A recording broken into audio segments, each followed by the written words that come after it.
الرجیم بسم اللہ الرحمن الرحیم صلی اللہ علیہ حبیبہ سیدنا محمد وآلہ وصحبہ وبارک وسلم۔ یا اللہ اپنے صفت نور اور صفت علیم سے مدد فرما تھا کہ عرض کر سکوں اپنے اندر غور و فکر کرنا۔ اور کیسے غور و فکر کرنا ہے؟ یعنی آپ لائٹس آف کر دیں اور آنکھیں بند کریں۔ جب آپ اپنی آنکھیں بند کریں گے تو آپ اپنے باطن کا مشاہدہ کر سکیں گے، اپنے باطن کو دیکھ سکیں گے۔ جب باہر کی لائٹس آف ہوں گی تو اندر کی لائٹس آن ہوں گی۔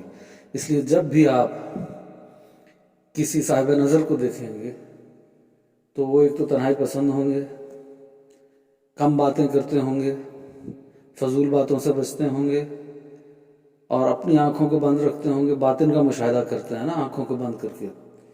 اور جب آپ ان سے پوچھیں گے کہ مراقبہ کیسے کریں، تصور کیسے کریں، اپنی اصلاح کیسے کریں، تو وہ مراقبہ اور تصور کا طریقہ یا اپنے اندر غور و فکر کرنے کا طریقہ آپ کو یہی بتائیں گے کہ آپ باوضو ہوں، مصلی پہ بیٹھیں، لائٹس آف کر دیں، آنکھیں بند کریں اور مراقبے میں جائیں۔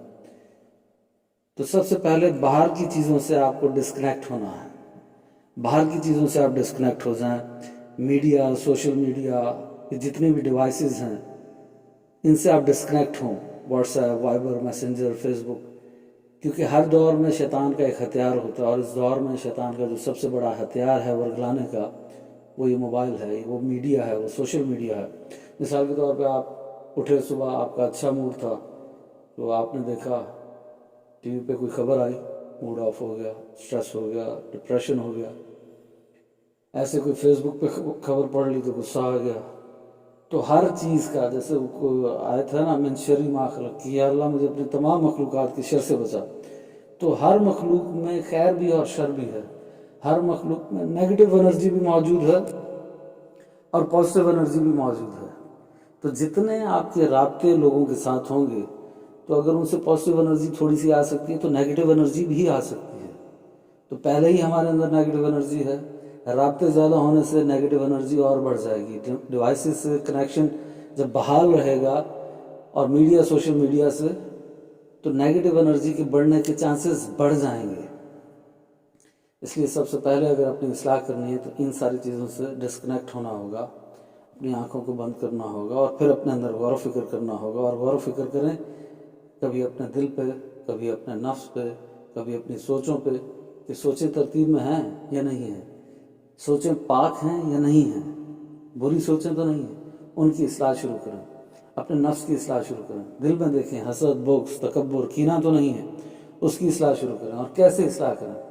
یکدم گناہ کو چھوڑ دینا چاہیے۔ اگر آپ یکدم گناہ کو چھوڑ دیں گے تو چند دن کے لیے وہ چھوٹے گا، 10-15 دن کے لیے چھوٹے گا اور پھر شروع ہو جائے گا۔ یکدم نیکی کو شروع کر دینا چاہیے تو آپ کر دیں، ہمت ہے تو کر دیں۔ وہ 10-15 دن چلے گی نیکی، پھر ختم ہو جائے گی۔ تو اس کا بہترین طریقہ یہی ہے کہ آپ آہستہ آہستہ نیکیوں کو شروع کریں اور آہستہ آہستہ گناہوں کو چھوڑیں۔ ایک طرف بڑے گناہ ہیں، ایک طرف چھوٹے گناہ ہیں، تو پہلے دیکھیں کون کون سے چھوٹے گناہ ہیں، ان کی ایک لسٹ تیار کریں، ان کو چھوڑنا شروع کریں۔ پھر بڑے بڑے گناہوں کو آہستہ آہستہ کر کے چھوڑنا شروع کریں۔ مثال کے طور پہ جھوٹ بولنا کبیرہ گناہ ہے، بڑا گناہ ہے۔ غیبت کرنا، چغلی کرنا، یہ سب بڑے گناہ ہیں۔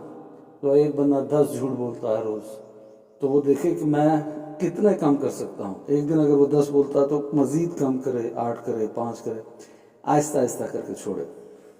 تو اس طریقے پہ قائم رہے، انشاءاللہ ایک دن ایسا آئے گا کہ وہ گناہوں سے محفوظ ہو جائے گا۔ اور ایسے ہی نیکیوں کو آہستہ آہستہ اوپر لے کے جائیں تو ایک دن ایسا آئے گا کہ آپ نیکیوں پہ قائم ہو جائیں گے۔ تو مراقبے تو آپ جو بھی کریں، چاہے آسمانوں کا کریں، چاہے خانہ کعبہ کا کریں، کہ مسجد نبوی کا کریں، کہ اللہ پاک کے نور کا کریں، کہ نام ہے وہ نور نظر آ رہا ہے، یہ سب اچھی بات ہے۔ بہرحال سب سے اہم مراقبہ یہی ہے کہ آپ اپنے اندر غور و فکر کا مراقبہ کریں، اپنی اصلاح کا مراقبہ کریں، کہ دھیان میں جائیں، آنکھیں بند کر کے، لائٹس آف کر کے، ہر چیز سے ڈسکنیکٹ ہو کے دھیان میں جائیں کہ آپ میں کیا غلطی ہے، اور پھر اس غلطی کو تسلیم کریں۔ اپنے آپ سے سچ بولنا بہت مشکل کام ہے۔ لوگ کہتے ہیں ہم تو اپنے آپ کو جانتے ہیں، اپنے آپ سے کون جھوٹ بولتا، پر ہم دن رات اپنے آپ سے جھوٹ بولتے ہیں۔ آپ اس پہ بھی غور و فکر کیجئے گا، آپ کو اندازہ ہوگا کہ ہم اپنے آپ سے بھی جھوٹ بولتے ہیں۔ دوسروں سے سچ بولنا بہت اچھی بات ہے، پر اپنے آپ سے سچ بولنا اور زیادہ ضروری ہے اور زیادہ اچھی بات ہے۔ تو اپنے آپ سے سچ بولنا، اور سچ بولنا یہ ہے کہ جو آپ میں مسٹیک ہے، جو آپ میں غلطی ہے، پہلے آپ اس کو تسلیم کر جائیں کہ یہ غلطی مجھ میں ہے۔ جب آپ تسلیم کریں گے تبھی تو اصلاح کرنا ممکن ہوگی۔ اگر تسلیم نہیں کی، نہیں مانا، تو پھر کیسے اصلاح کریں گے؟ گناہ کو چھوٹا سمجھ کے مت کریں، کیونکہ گناہوں کو چھوٹا سمجھ کے کرنا گناہ کو بڑا کر دیتا ہے، گناہ کبیرہ بنا دیتا ہے۔ اور کسی نیکی کو چھوٹا سمجھ کے مت چھوڑیں، جیسا پیسہ پیسے کو کماتا ہے ایسے نیکی نیکی کو کماتی ہے۔ تو آپ چھوٹی چھوٹی نیکیاں کرتے کرتے بڑی بڑی نیکیاں کرنا شروع ہو جائیں گے۔ تو سب سے پہلے رابطوں کو کم کریں۔ قطع تعلقی کی بات نہیں کر رہا، قطع تعلقی سے اللہ اور اس کے رسول نے منع فرمایا ہے، رابطوں کو تھوڑا کم کرنے کی بات کر رہا ہوں۔ بہرحال ڈیوائسز سے، موبائل سے، میڈیا، سوشل میڈیا سے، ان سے تو مکمل ڈسکنیکٹ ہونا پڑے گا اگر آپ اپنی اصلاح کرنا چاہتے ہیں، کیونکہ بڑی نیگیٹو انرجی اس سے آپ کے اندر شفٹ ہو رہی ہے، اور پہلے اندر نیگیٹو انرجی بہت زیادہ موجود ہے۔ اگر آپ واقعی اپنی اصلاح کرنا چاہتے ہیں تو یہ رابطے ڈیوائسز سے آپ کو ختم کرنے ہوں گے۔ اور پھر جو میں نے طریقہ عرض کیا، اگر آپ اس پہ عمل کریں گے تو انشاءاللہ اللہ سے بہت امید ہے کہ وہ کرم فرمائے گا اور اصلاح ممکن ہو جائے گی۔ اصلاح کرنا اس لیے لازمی ہے کہ بغیر اصلاح کے جنت میں جانا ممکن نہیں ہے، بغیر اصلاح کے اللہ کی رضا مل جانا، نصیب ہو جانا ممکن نہیں ہے۔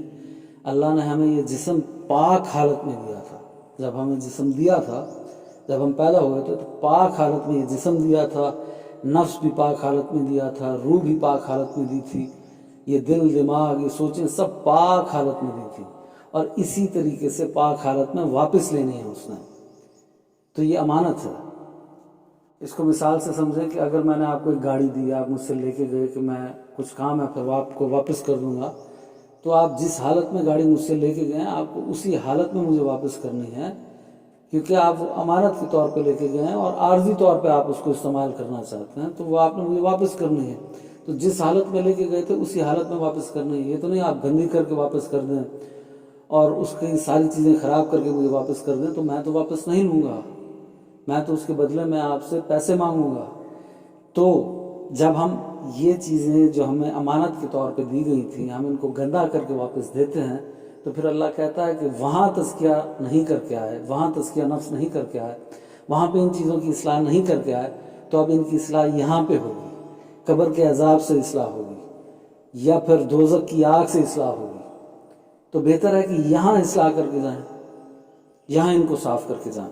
اور میں نے پہلے بھی بہت بار عرض کیا ہے کہ سب سے بہترین تزکیہ جو ہے نا وہ سوچ کا ہے۔ اگر آپ کہتے ہیں کہ آپ ہاتھ کے گناہ سے بچ جائیں، آنکھ کے گناہ سے بچ جائیں، زبان کے گناہ سے بچ جائیں، پاؤں کے گناہ سے بچ جائیں، شرمگاہ کے گناہ سے بچ جائیں، تو سب بچنا، ان سب سے بچنا بہت اعلیٰ چیز ہے، بہت ضروری ہے، بہت لازمی ہے۔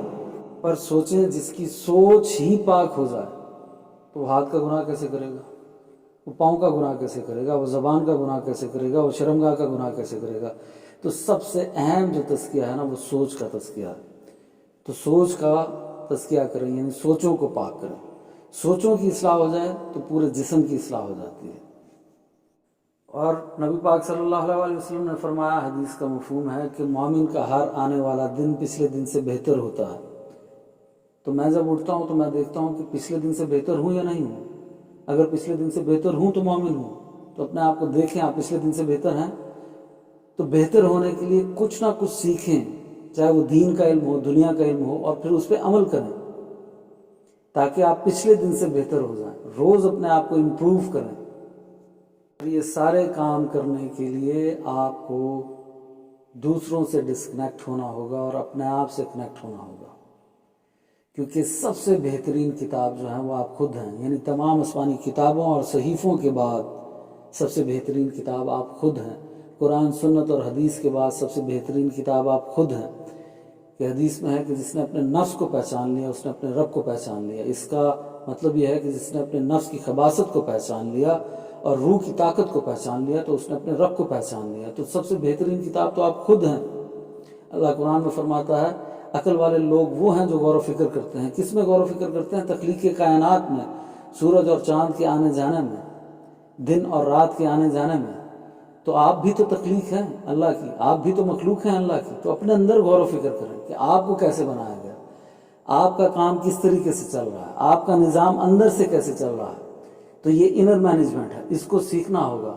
باہر کی مینجمنٹ ہم نے سیکھ لی ہے، اس پہ انشاءاللہ ایک کمپلیٹ لیکچر ریکارڈ کرنے کی کوشش کروں گا علیحدہ سے. بہرحال مختصر بات یہی ہے کہ اپنی اصلاح کرنے کا بہترین طریقہ یہ ہے کہ آپ کو باہر سے ڈسکنیکٹ ہونا ہوگا، اپنے اندر کنیکشن کو آن کرنا ہوگا، پھر اصلاح ممکن ہے اگر آپ غور و فکر کر کے اس پہ عمل بھی کریں. اللہ اس پہ عمل کرنے کی توفیق عطا فرمائے. سب سے پہلے تو سمجھنے کی توفیق عطا فرمائے اور پھر عمل کرنے کی توفیق عطا فرمائے. آمین.